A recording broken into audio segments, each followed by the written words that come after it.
Good morning, everyone.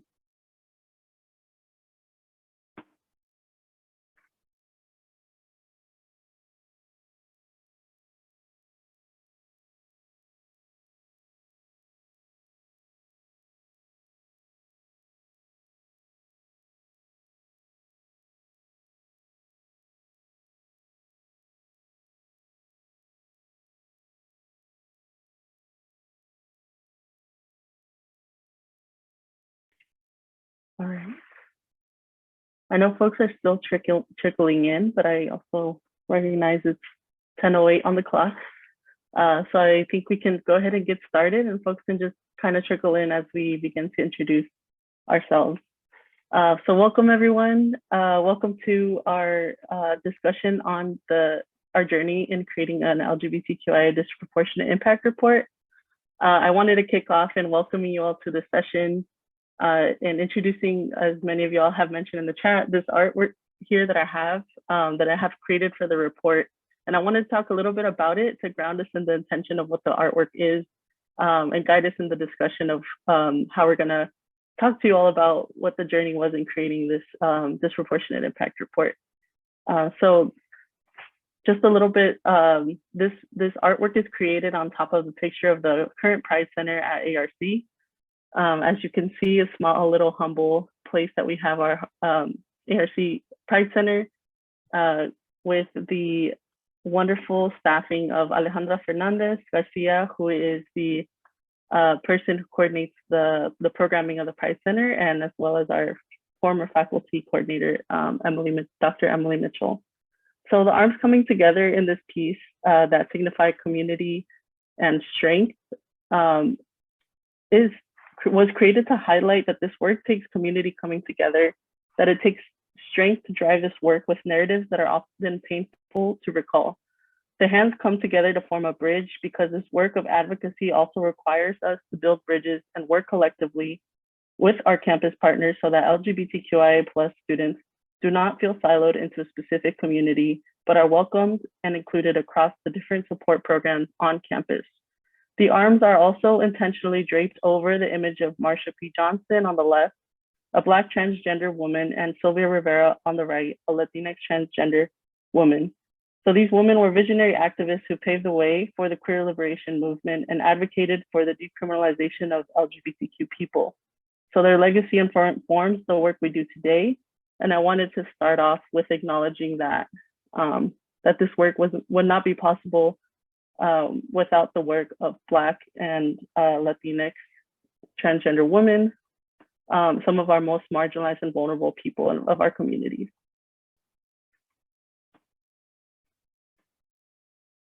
So thank you everyone for being here. Thank you for taking that in with me and taking that deep breath with me of the painful legacy and immensely strong work that we have bridged off of. So we're here presenting from American River College, located in Sacramento, California, within the Los Rios Community College District. And we're gonna go ahead and I'll pass the mic to my colleague to introduce ourselves. So thank you. Thank you so much, B. Thank you so much for grounding us in. Welcome everyone, hello. We're so excited to be here with you today. We wanted to give you a quick breakdown of who we are here presenting with you today. So, I am a former Los Rios Community College student. I'm the first full-time classified staff member. Shout out to all my classified folks on the call, specifically dedicated full-time to serving trans and queer students. And I'm the first person in this role at the American River College Pride Center.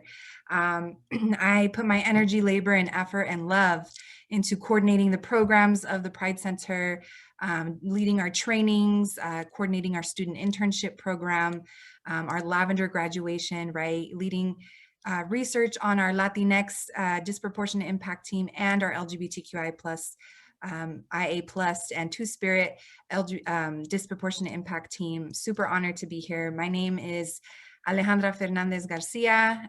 Ale, if you're really down in community with me, I use they, them, theirs pronouns, or ella, ellas en español, or in my personal favorite, Spanglish. I'm gonna pass it over to B.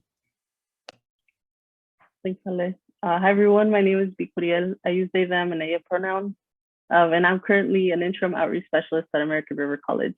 Really humbled to be here presenting with my two colleagues about this report.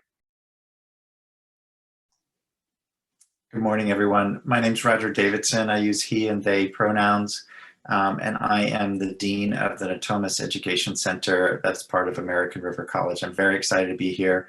So excited that we have over 90 attendees to this presentation.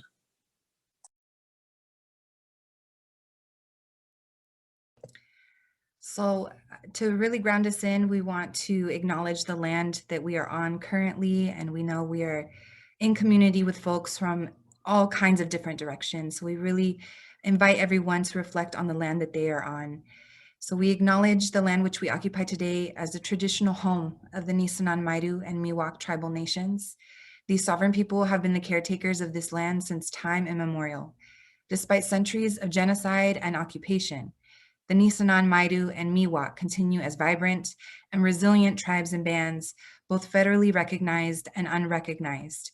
We take this opportunity to acknowledge the generations that have gone before, as well as the present day Nisenan, Maidu, and Miwok people. And this is our statement from our own Native American Resource Center at American River College. We want to acknowledge especially all the Two-Spirit, LGBTQIA plus community college students across the state. And we encourage everyone to tap into local movement happening where they're at with Indigenous organizers, right? I want to give a shout out to the Land Back movement and the folks doing incredible work right now in this moment.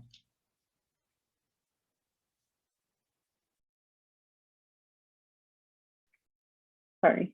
We also want to acknowledge the love and labor that Black women and Black queer people have poured into academia that has informed so much of the intellectual and theoretical frameworks that we mentioned in this report.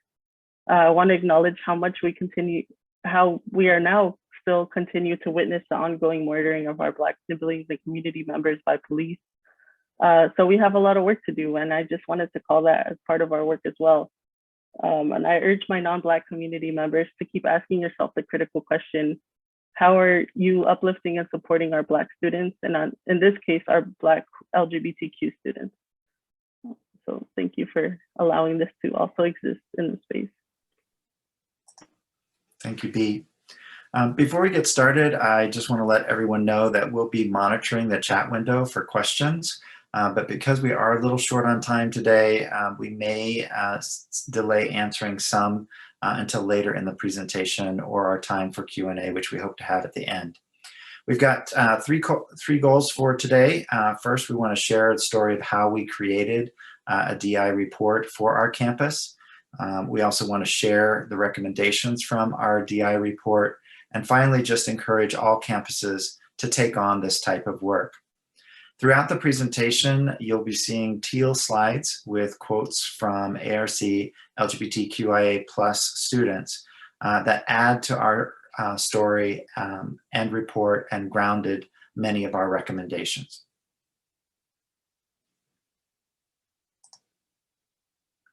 And here's one now. This quote came from a listening session, which we'll talk about later. The student said, "In order to create equity, people are going to feel, a little bit uncomfortable. And that discomfort is healthy."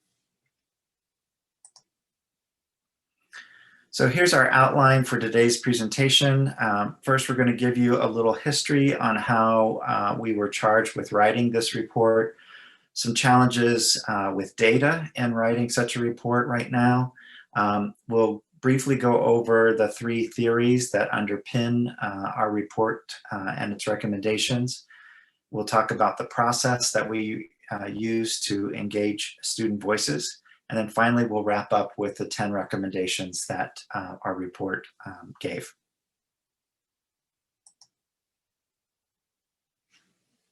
So just so we're all clear, I wanted to share with you what a disproportionate impact or DI report is.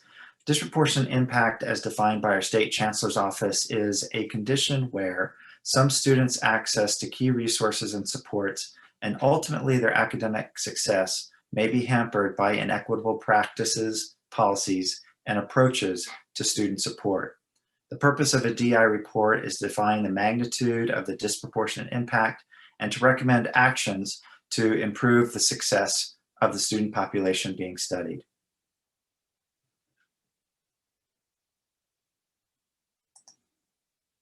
Next slide, please.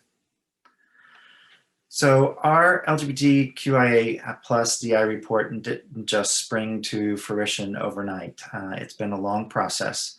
The key initiator was our college's redesign work about 5 years ago, where we arrived at 4 strategic goals as well as our college's commitment to social justice and equity.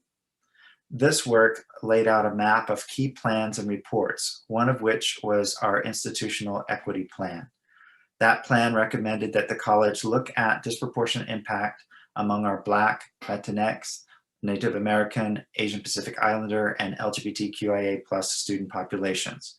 The first 3 of those reports were written last year, and then the API and LGBTQIA plus DI reports were completed this year.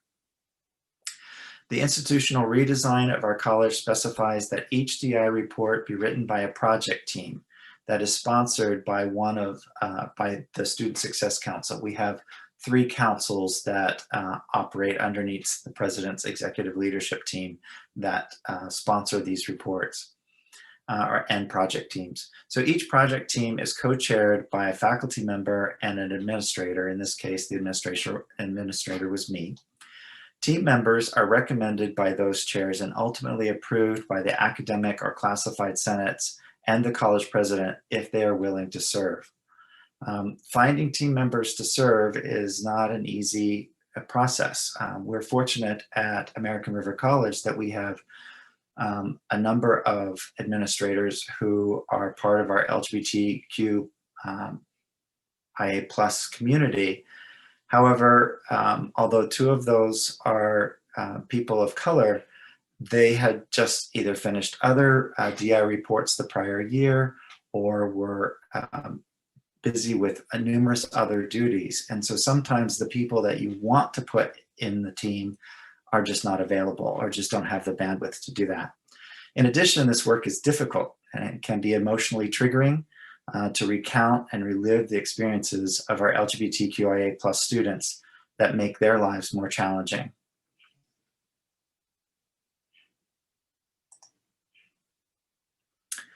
So one of the challenges that is unique to the study of LGBTQIA plus disproportionate impact students is the lack of data.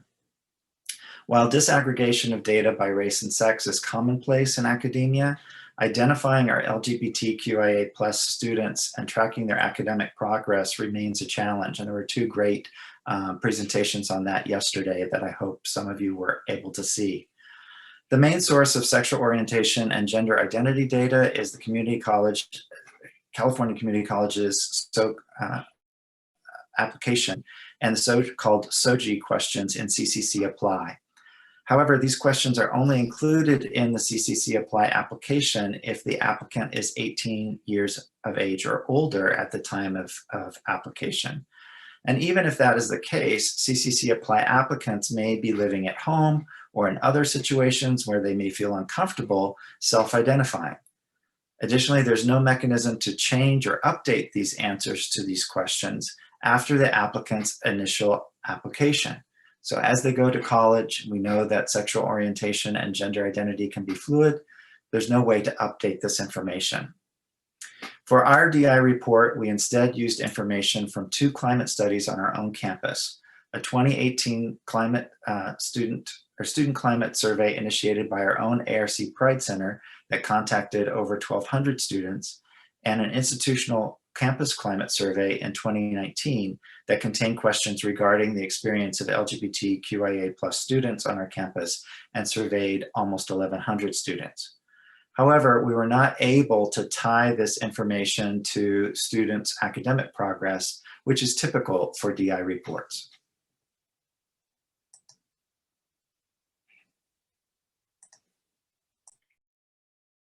Thank you for that background and context, Roger. So I'll be talking a little bit more about the 3 underlying theories that we use to kind of structure the ways that we would tackle the disproportionate impact that LGBTQIA students face.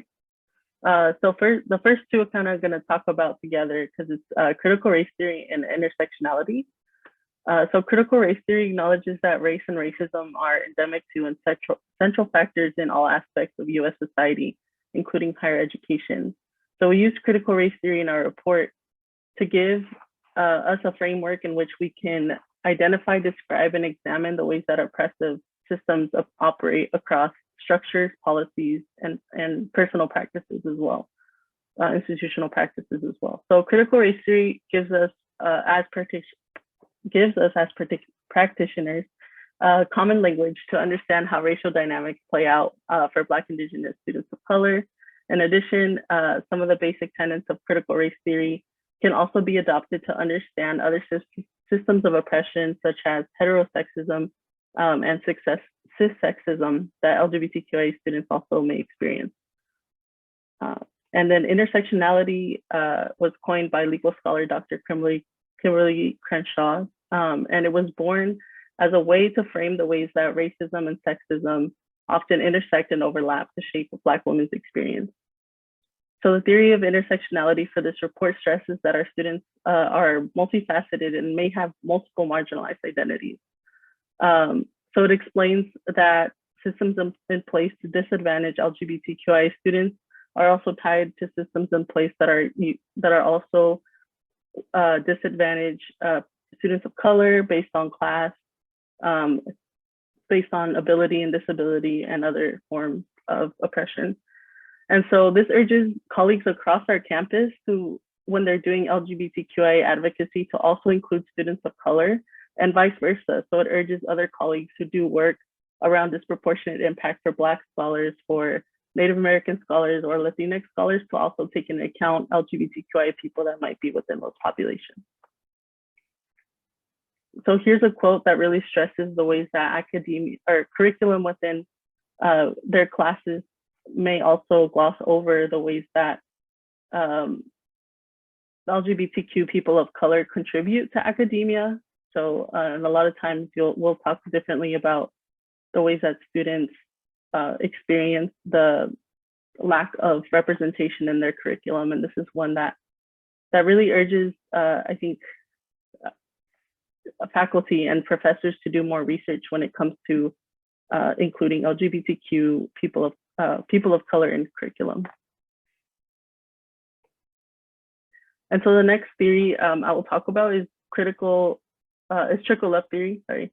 So this work is based on theorizing around social activism, which focuses on centering some of the most marginalized people within the social justice movement or within our communities. So in utilizing this model, we could provide recommendations to create a more welcoming and affirming place for LGBTQ students when we focus on those who are most marginalized, such as trans students and also students of color, and maybe low income students as well. So for example, I think some examples that trickle up theory could be useful is when we look at things such as the way that gay marriage has been widely adopted and accepted as forms of LGBTQ activism, but really doesn't do much to include transgender people within that. So for higher ed, some of the policies that really were born out of trickle up theory are things such as name change policies, creating gender neutral restrooms in facilities, and also, like Roger talked about, creating data or adequate SOGI questions. So those policies don't do anything to hurt people who might be cis or might be more privileged in this case, but they do much for the people who tend to be the most marginalized in our community. So a little bit about the history of our campus, right? To just really contextualize everything. ARC had history back when Prop 8 was being voted on, right, around 2008. If we can go back and remember that moment in time, it was a really divisive prop throughout the entire state of California. And at the time, the student body government endorsed Prop 8, right? And essentially Prop 8 was seeking to ban gay marriage in California.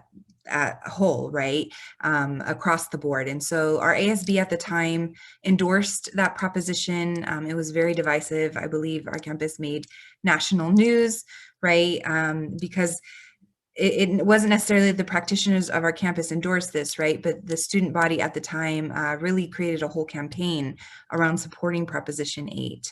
And this really led to staff, faculty, and students coming together to really resist that, right? And really say, no, like LGBTQI plus people are welcomed here at American River College, and the student body does not represent American River College as a whole.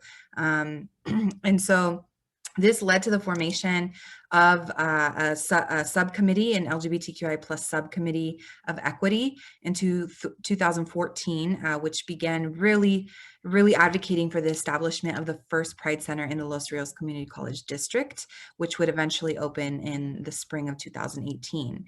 And I believe some of those members might be on this call, so shout out to their tremendous work and advocacy that they did to make that happen. Big props to them. And so this is an image, it's a black and white image of that moment in history that I'm talking about at American River College. We were able to collaborate with a student filmmaker, Josh Bonzo, who's doing great work in the world right now. And he was able to interview folks that were on campus at that time, students, staff, and faculty, and create a short film for us that talked about the group of folks that came together to really resist against endorsing Proposition 8, right? So this is a black and white image. You see some folks in this image saying like, yes to Prop 8, like it equals free speech. And other folks in the image saying, you know, protect civil rights, vote no on Prop 8, equality for all. And so that was a really important moment in the history of our campus, especially in regards to LGBTQI plus people. So again, and so bring in that history, right? Fast forward to the spring of 2018, American River College opens its first Pride Center, and the first Pride Center in the Los Rios Community College District, dedicated to serving trans and queer scholars. The staffing, how our staffing models work at our campus, right, is that classified professionals and faculty members come together. And then the students are also provided student internship, working experience, right? Really critical that our scholars have opportunities to work on campus and build out so many of the programs that function on our campus. I know some of those students are in this presentation, so shout out to them, the student staff who really make so many of our equity centers happen. So again, the structure is a full-time classified member, right? And then our faculty coordinator is at 0.4%, right? So sometimes still on the instructional side, and then sometimes part-time working within the equity center. So that is the structure. This is a little bit different than how four-year institutions are structured, right? With like directors, co-directors, assistants, program specialists, etc. And the Pride Center specifically being really intentional, right? It's the first Pride Center, a lot of foundational work to be done. And so really being focused on intersectional programming and support services that you know, maybe in the past, you know, we had student clubs, we started to create more student clubs, right? Students came and said, great, like, how can I be supported? You know, we started creating events like Lavender Graduation to support trans and queer scholars graduating every spring, right? Trans Day of Remembrance. This semester, while we're in remote operations, we were able to program the first ever, the movement will be intersectional cutie BIPOC, so queer, trans, Black, Indigenous people of color virtual speaker series, highlighting incredible people doing incredible work in the world. We bring guest artists and speakers. We do name and gender update clinics to get those resources to our scholars. We have a specific Pride Center counselor, Anita Fortman, dedicated to serving scholars through the American River College Pride Center. We also, you know, through the work of Dr. Emily Mitchell, she was able to take lead at the district level on updating a lot of our name policy that existed in our district, right? Updating Canva, I'm sorry, to include pronouns and to allow scholars to really write in their lived and affirmed name versus whatever was on their legal documentation. So A lot of incredible work that has been able to have been done in just the first 3 years of being in existence at the American River College Pride Center. And I think as an employee, I also want to stress that this carries over across students to employees, and that's also a really important part of the district to do that work. Yes, absolutely, B. I think it absolutely carries over to like across the board community as a whole. And so as one student put it, right, like having a physical space such as a Pride Center means that they can find other members of the community. It means that they have been given a space and that they're valued, that they matter, right? It says a lot to have a physical support space in our district. And you know, now we are seeing more Pride Centers across our sibling campuses that are getting up and going. Sac City, CRC, shout out to them. And we're really excited to see this movement happening within the last 3 years.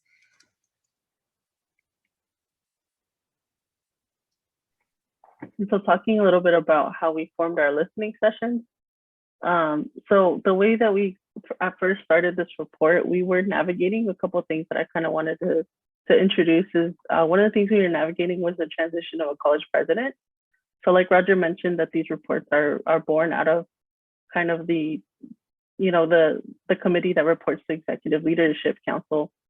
And so the transition of a college president meant a lot of things. It meant that we weren't sure if this report was going to be supported. During that transition, you know, we knew one president that was there supported the work, but we didn't know what it was going to look like after he had left. So that kind of warped our timelines a little bit. We were not, I think a lot of us felt the pressure to get the report out as fast as possible to kind of accommodate that transition so that we could get the, you know, move along some of the work and the recommendations with the president that was what was there. So, but with that kind of pushing it so quickly, it didn't allow us to do thorough research. And so, like Roger said, you know, a big part of this report was collecting data. And so we didn't have a lot of data about student success. So we initially moved out with creating a survey.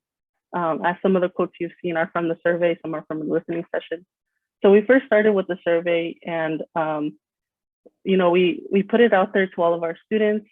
We got some really great answers and feedback, but unfortunately the demographics didn't quite reflect our student demographics. And we did want to advocate and push and make sure that we got, you know, the diverse outcome that reflects our student body on campus. And so a lot of this work to create listening sessions was born out of advocacy. And that's, I think, that comes back to the main reason why we decided to name this presentation Centering Student Voices, because we want to urge that centering student voices takes so much more work than just writing a report. Centering student voices means that you are willing to and able to slow down despite the risk. So we did decide to go with the risk of kind of continuing to write and work on this report as we transition college presidents. Luckily, you know, we are working now with the college president who is willing to work with us and take the recommendations and super supportive of that work. And so, you know, that's one thing. But, you know, saying that you're supportive is one thing, and then we know that a lot of these recommendations require a lot of work. So it's going to be an ongoing kind of checks and balance systems that's going to happen with this advocacy of making sure that the recommendations are implemented. So we did decide to do student listening sessions, which Ale took a huge part in coordinating some of that work. And they coordinated 3 different listening sessions: one for trans and gender nonconforming students, one for queer, trans, Black, Indigenous students of color, and then another general LGBTQIA+ session. And students were free to go to any one of these sessions that worked with their schedule.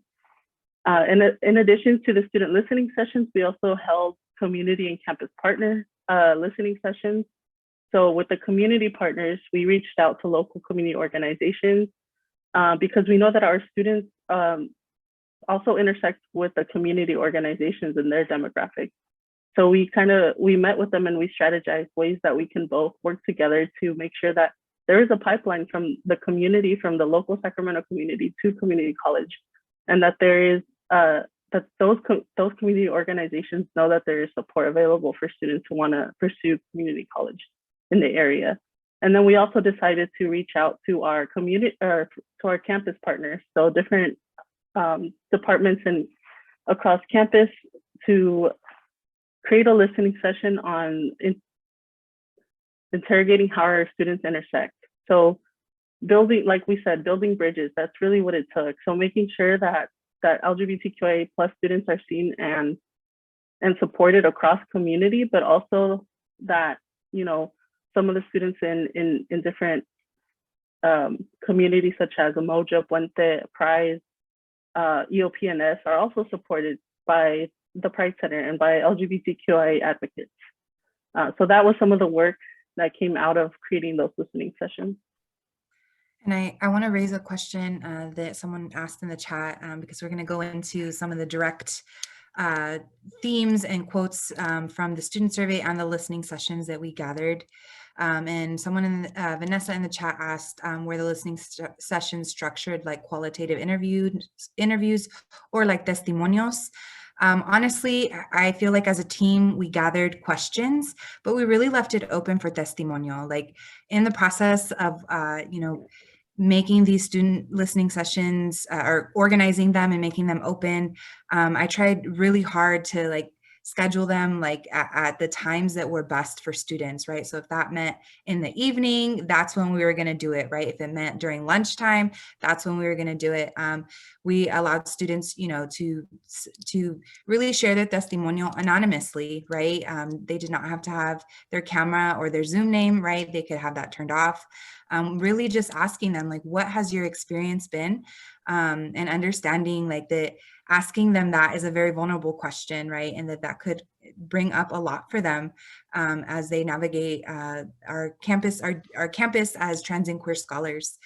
So it was really an environment that was structured around certain questions, but honestly, once scholars are asked questions, they take off, right? And they share their testimonial, they share their experiences, and what they were able to share really brought it home, what they've had to go through and what they really want to see, right? And what they're experiencing currently in this current moment. So we wanted to share a few themes and quotes that came out of that. Before that, I also did want to, a few logistical things was that we were able to provide stipends to students who took the time to do the listening sessions with us.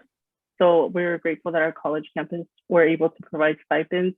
We also wanted to be open into including some of our alumni who are no longer students. And so we kind of as community strategized ways that we maybe could kind of compensate that labor aside from the campus and just, you know, community-wise. And so, and then another logistical was, you know, that the sessions were recorded and we got consent, and we also made sure that we acknowledge that a lot of these students are also may not feel safe at home to talk about these narratives and stories. So we made the option to, like, you know, call on phone. We made the option, you know, you can change your name, you can turn your camera off. There's no kind of, you don't need to identify yourself in any way. And we also left it open for written testimonies as well. So again, here are some of the themes and quotes that came from our student survey and our listening session. So the first one really was students talking about curriculum and really going in on curriculum across the board, right? And really just demanding that, like, you know, what's with the curriculum? Like, why do we have to take specific LGBTQ courses to learn about LGBTQI plus history, right? Like, why is it only certain history classes that we take that include trans and queer people, right? So I wanted to share this following quote. Right, again, talking about that intersectionality of when LGBTQI plus people are represented, you know, are they represented in their multiplicity, right? In their very complex, multifaceted identities and experiences, and really, again, emphasizing that they should not have to wait to take, you know, a class in social studies or sociology, right, or LGBTQ history or gender studies in specific to wait to be included, right? That LGBTQI plus people have contributed to all fields of discipline, right? And that they should be included. And it also came up that like when LGBTQI plus people are included in curriculum, right, the conversations that can then transpire in that classroom environment, right, and how invalidating and how erasing and disrespectful it can feel for many trans and queer scholars in these spaces when their rights are being debated, right, if they have the right to civil rights, medical validation, right, how really unsafe that environment becomes for them, right? And what education, as the scholar posed, like education is supposed to reduce bigotry and hate, right? Not entertain or play devil's advocate. Next slide. Another theme that came up, especially for trans, genderqueer, gender fluid, agender, non-binary, gender non-conforming students, right, is gender identity and pronouns. And pronouns really is the bare minimum we can do, right? Acknowledging and respecting people's pronouns, really the bare minimum. But they talked a lot about how they feel like they walk into spaces across our campus and that people are not are not very well versed in gender identity and how to use pronouns, right? A very, again, small action we can all take, but it makes a big impact for scholars navigating our campuses, right? And so scholars talked about their experiences of having instructors, right, that refused altogether to use their pronouns or respect them, and to occasionally even make fun of them while they were in classroom spaces, right? And how that contributed to them eventually leaving the class, dropping out, right? Not being able to be retained throughout the semester and having to take the class again, right? So very, very important points. Next slide. As this scholar said, right, if our campuses could really make the cultural shift that is needed to normalize using pronouns, right, that we could make it such a cultural shift that it is as, it is like asking people's names, right, which we all do. Like, what is your name? Thank you. What is your name? What pronouns do you use?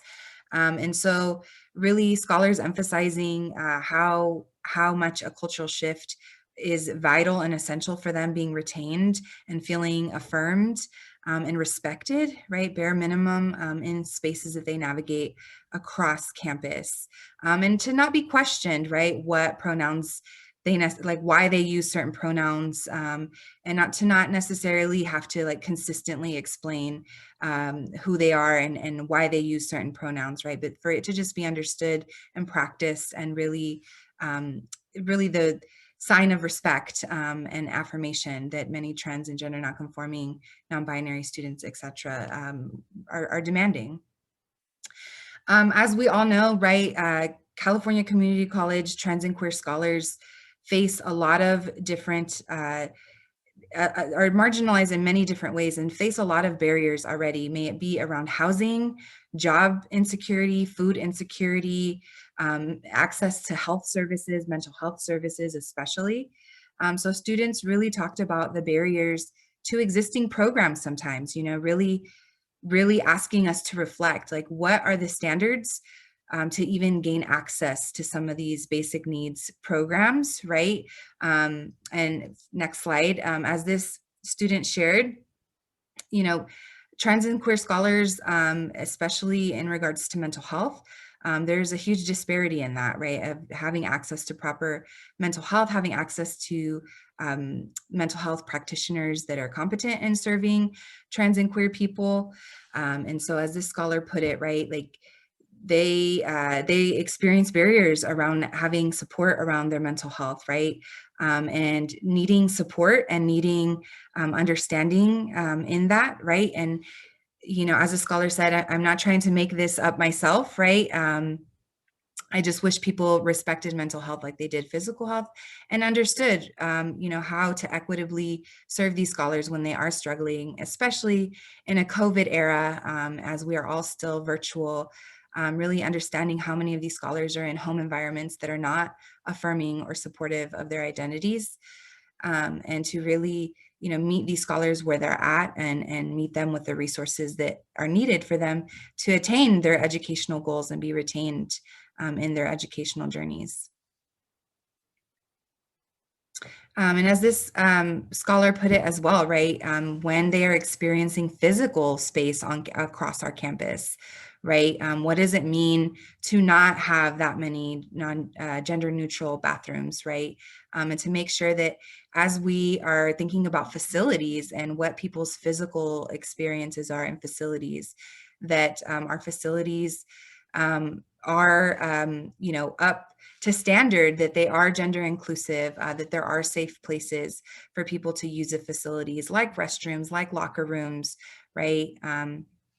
That are needed, and that, the classes that people have to take to transfer and graduate with certification include, interacting with physical ed departments, right? And so what do those departments look like?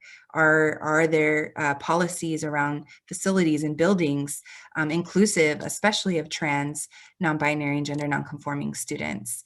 What are our health centers like, right? Do they provide services for trans and queer scholars? What do those services look like, et cetera? And I thought this quote by this scholar was particularly important, right? To again talk about the barriers sometimes within, or the, if there are already barriers to accessing basic needs, right? That sometimes the standards which we set to even access certain resources, right, create more barriers for these scholars. And so this scholar, talks about having to fulfill certain amounts of things that for them in their moment of need felt really impossible for them to achieve, right? To be able to access, something as like housing support, as we know, many of these scholars go through housing insecurity. And so really asking us to reflect as an institution, like, why do we put certain expectations and standards just to access these very basic needs, right? Like, what are those standards? Do they need to be more equitable? How can we make them more equitable so that these students can, again, be present for their academic journeys and be retained through their academic journeys once their basic needs are met?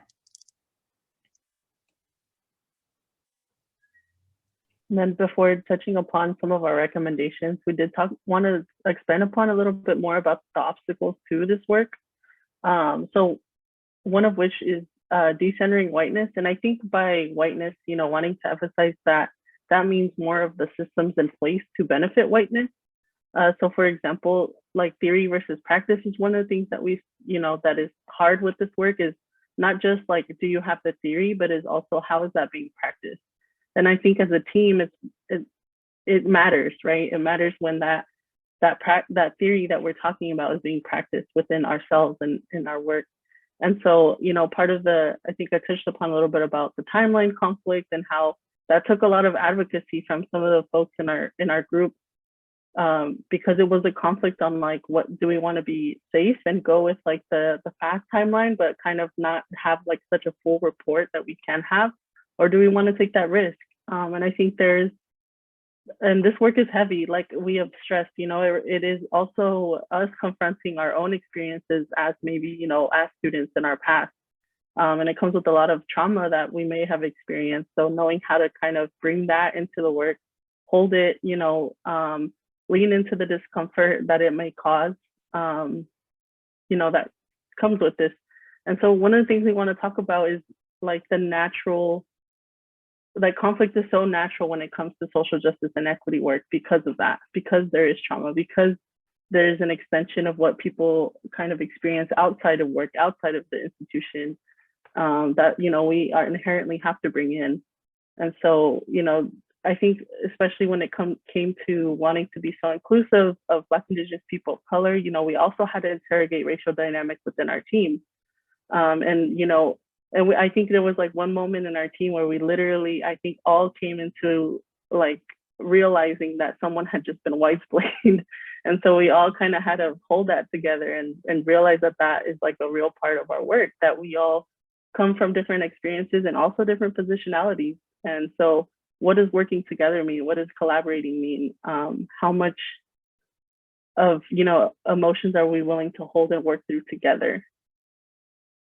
And so I don't know, Alan, Roger, if you wanted to add anything, but obviously there's limited funding. So and this isn't like truth, but I feel like I think for many of us who do this work, it's an underlying feeling that there's not enough resources for everyone. And so while that may not be the truth, that I think is still like a culture we're trying to kind of work through and like let go of the scarcity thinking. And, I can dive into like capitalism and all that, but I'm not going to do that. Yeah, I think it's well said, V. Yeah, I just wanted to add, I think as both Roger and B have said, the heaviness of this work sometimes, the emotional, intellectual, creative, physical labor of this type of work, right? And I think, making space for conflict when it comes to this work, because it will come up, right? And so really assessing and analyzing for ourselves, how will we deal with conflict? How will accountability be centered, right? And how do we move through and not necessarily avoid conflict that comes up, right? And again, building those bridges, like our image has been throughout this entire presentation, right? With other partners doing this work, really building coalition, building solidarity, and understanding. Also, considering the structure of how we set up committees and subcommittees, right? As Roger said in the beginning, faculty and administrators are appointed as leads, right? But why aren't classified members appointed as leads, right? Really reflecting and interrogating that as to why and who we think should take positions of leadership, right? So thank you, B. Yes. And so touching upon some of the recommendations from our report. So first, I think we've touched upon many different times, either in this conference in general, is that data collection is a huge challenge when it comes to doing this work. So one of our recommendations was to improve data collection regarding LGBTQI students. So either allowing students to update SOGI data, so there's sexual orientation or gender identity data, and it would, this would greatly improve the future tracking of academic progress, essentially. And so with that is adopting a trickle up approach when it comes to policymaking around supporting LGBTQI students. And also, like Ale had mentioned, basic needs is a real thing, and that includes many different things from mental health to housing to food. So one of our recommendations is to engage or assign a culturally competent, aka, affirming and knowledgeable person in LGBTQI issues for mental health and and basic needs programming, so that LGBTQIA students feel like included in those practices and initiatives. And this is also recognizing that, the general data that's out there in regards to the mental health needs of trans people, and even how that need grows even more when we take into account racial identities and experiences. So like a student said, unfortunately, despite the progress we have made, I don't feel like a lot of instructors nor administrators understand the economic stress on students, which results in negative emotional impact. I don't miss class because I don't care. I miss class because I'm overwhelmed with everything else going on.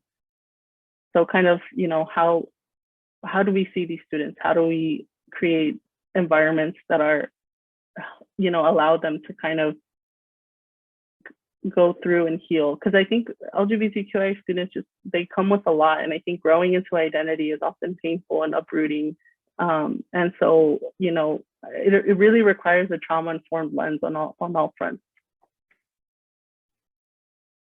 I know we're coming up on time here soon, so just to get through these recommendations, I think is really important. And so again, circling back to that affirming, I want to go beyond just inclusive, right? I want to say affirming, I want to say celebratory, right? I want to say loving environment and curriculum for trans and queer scholars, right? To increase trans and queer representation in faculty and staff, right? And I think when we say inclusive, like, what do we mean by that, right? Like, we really mean intersectional.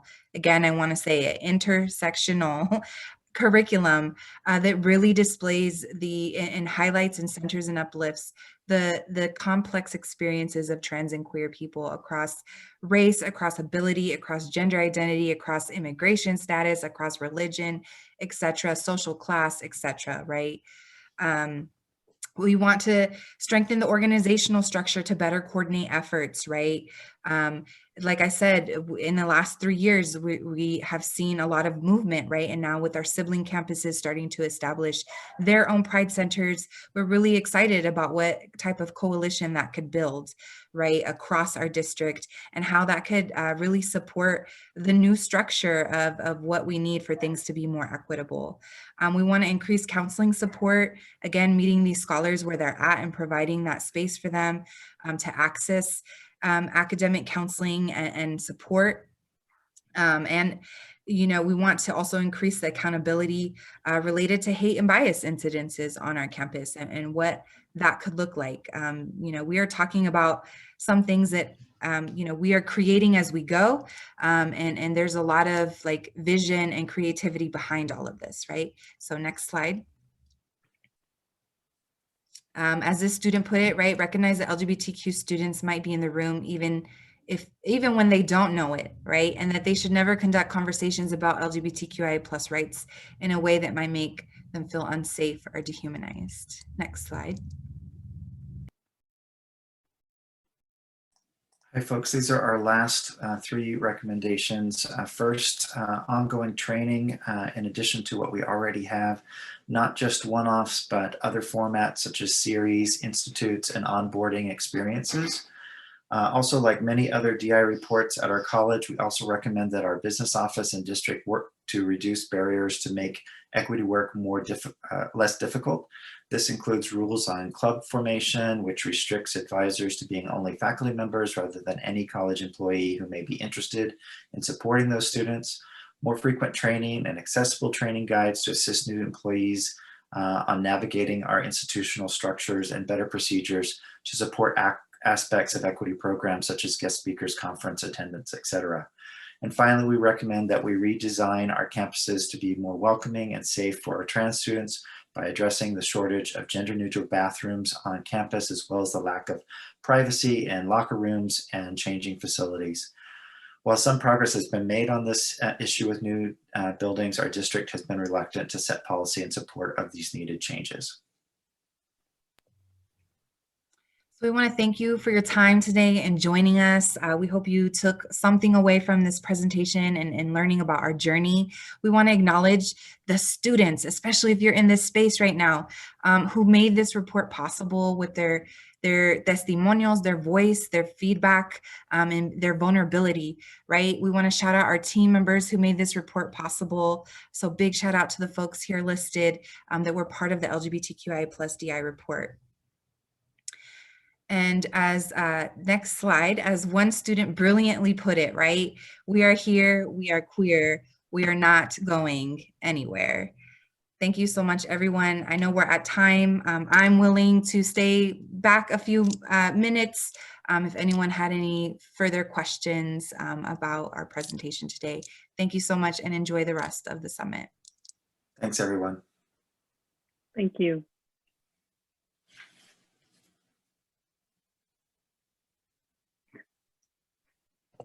And big shout out to Isabella on tech and Jeff as our chat monitor. Thank you for your support today in the space.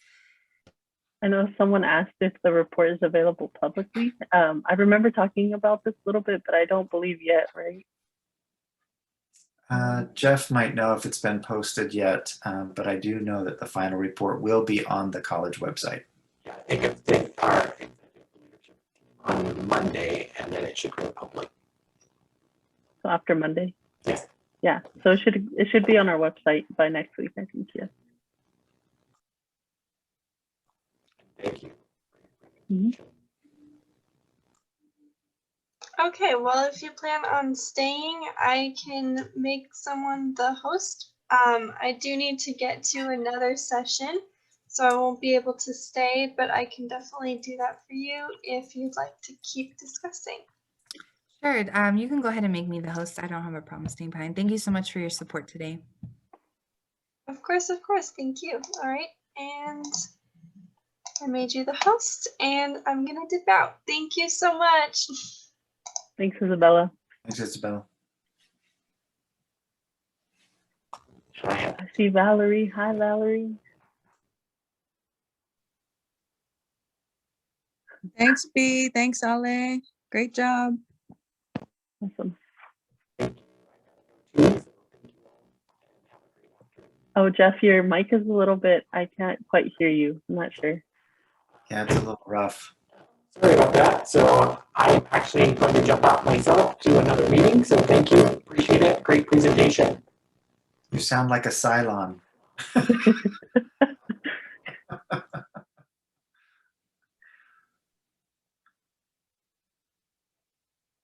All right. I guess we did good. Yeah. That was a great audience. Number of people. Was not Yeah, almost expecting that. 100. Yeah. I kept thinking we'd break 100, get to 99, and go down to 98. Yeah. Yeah, there was still a lot of people entering, and I couldn't. Okay, well, I guess we can drop off. I got another session I'd like to go to too. Yes. No problem. Thank you both so much. You did a great job. Thank Yeah, you, thank you so everyone. much. Great work. We did Great it. work. Awesome. Ale, are you gonna attend another session? I probably will, but we can access another space to debrief if you wanted. Okay. Do you want to do it after? Well, okay. I'll call you if that's okay. There's still some folks here in the space with us. I just want to make sure they don't have any other questions for us. Yeah. Okay. Sounds good. Let us know if you all have any questions. We will be closing out soon.